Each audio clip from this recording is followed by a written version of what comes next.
Gracias por seguir con nosotros. Nos encanta conversar con ustedes y más, ¿no? Con quienes son papás y mamás, un espacio muy importante en este momento, pero no solamente para ellos, sino para toda la sociedad en general. Me acompaña en estudio Ana Cecilia Espinosa, ella es experta, es psicóloga educativa y ella el día de hoy trae un tema muy importante para todos nosotros y sobre todo un tema de sensibilización y hay que prestar mucha atención. Nos referimos al trastorno de espectro autista. Quiero darle la bienvenida a Ana Cecilia, gracias por estar con nosotros. Realmente, Ana Cecilia, tenemos que conocer mucho sobre esto, los términos, me decía fuera de cámara, porque es importante abordarlo no solamente en la familia, sino en los centros educativos y en la sociedad. Bienvenida. Gracias, Margini, por este espacio realmente tan enriquecedor y sobre todo para nuestra sociedad. Vamos a hablar hoy y comenzando como un antecedente, ¿no? Para ir como decimos, ¿no? Ir matando esos neuromitos que se manejan dentro de nuestra sociedad.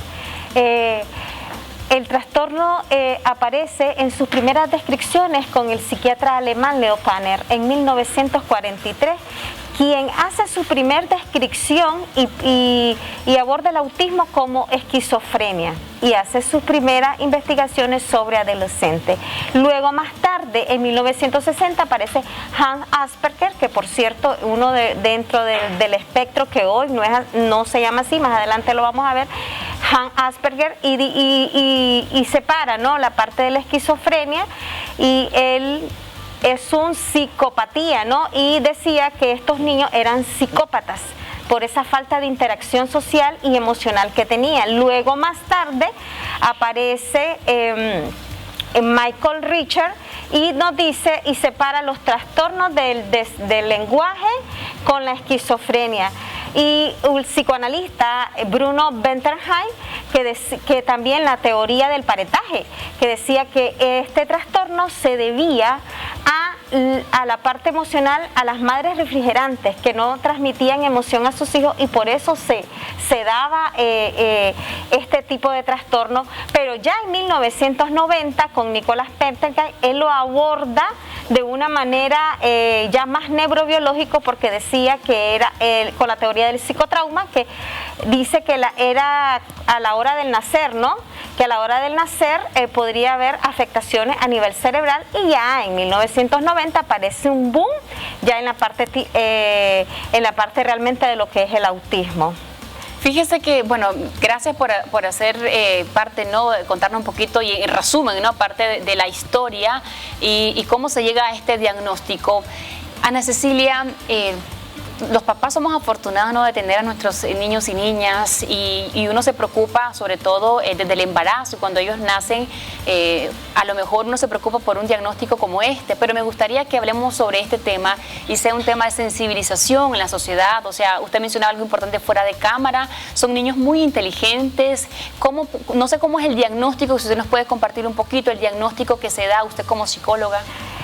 Sí, hay muchos neuromitos dentro de nuestra sociedad que dicen que los niños dentro del espectro autista son superdotados, y otra vertiente dice que tienen una discapacidad. El trastorno del espectro autista es una condición. A como puede presentar una discapacidad, no la puede presentar.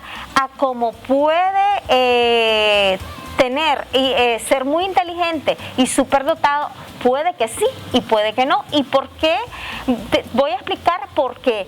Bien, en el DSM-5, que ahora es el trastorno del espectro autista, que ya Asperger ya desaparece y hablamos de un autismo de alto funcionamiento. ¿Por qué? Porque los niños dentro de este grupo, ya ellos desarrollan el lenguaje a una edad tardía, como a los 5 años, ¿no?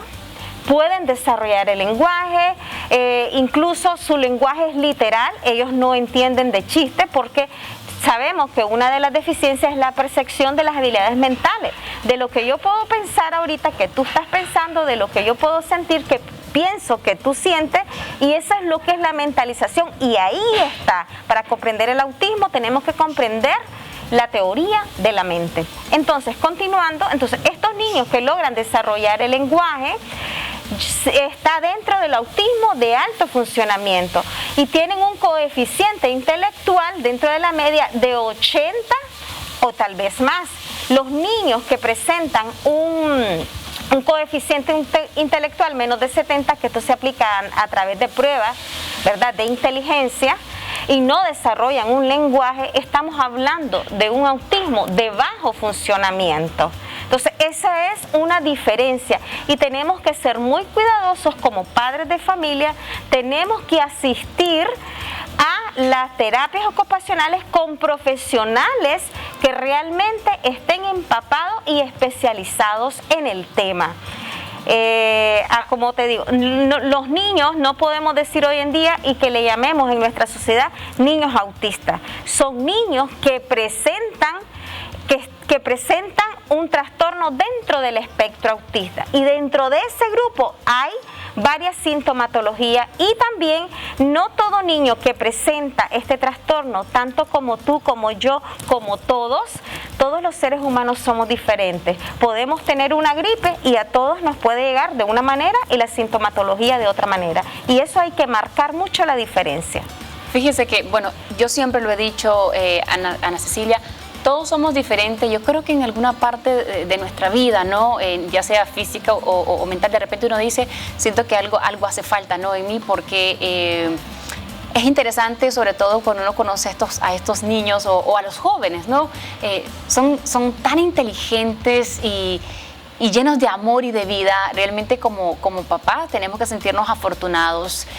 ¿Qué le recomienda usted a los papás, ya para finalizar este tema? Porque lo decíamos también fuera de cámara, es muy amplio, apenas estamos hablando un poquito sobre esto, quizás en otras ediciones podemos seguirlo abordando, pero ¿qué recomienda a los padres con el tema del diagnóstico, por ejemplo? Usted decía, es importante también conocer sobre esto, llevarlo donde alguien realmente especializado, ¿no?, en estos temas. Bueno, para comenzar, el trastorno del espectro empieza a temprana edad y ya lo podemos observar a partir de unos 18 meses, si el niño no tiene un contacto visual, si el niño no tiene un contacto con sus pares, si rechaza las emociones, porque para comprender el autismo hay tres cosas muy fundamentales. Hay una alteración en el desarrollo del lenguaje y la comunicación, como hablaba. Hay una alteración en las conductas, que es esa conducta estereotipada y repetitiva, aleteo de manos, caminan en puntilla, rechazan algún objeto, y lo que es la parte de la sociabilización. Entonces, nosotros tenemos que observar a nuestro niño, porque esos son los primeros criterios para poder llegar a un diagnóstico, sobre todo la observación natural. Si el niño está dentro de su desarrollo, de sus hitos en su etapa, si hay algo que realmente observamos que está afectando y que no está dentro de lo típico, porque ya no podemos llamarle normal, es típico, tenemos que llevarlo a un especialista. Excelente, nos quedamos con esta recomendación, Ana Cecilia. Quiero agradecer su tiempo, gracias por compartir con nosotros también en este espacio. Realmente es un privilegio tenerla acá en Compartiendo con Vos. Nos vemos en otra edición hablando sobre estos temas tan importantes para toda la sociedad. Gracias a ti, Martínez. Muchas gracias. De esta forma hacemos una pausa comercial. Ya volvemos.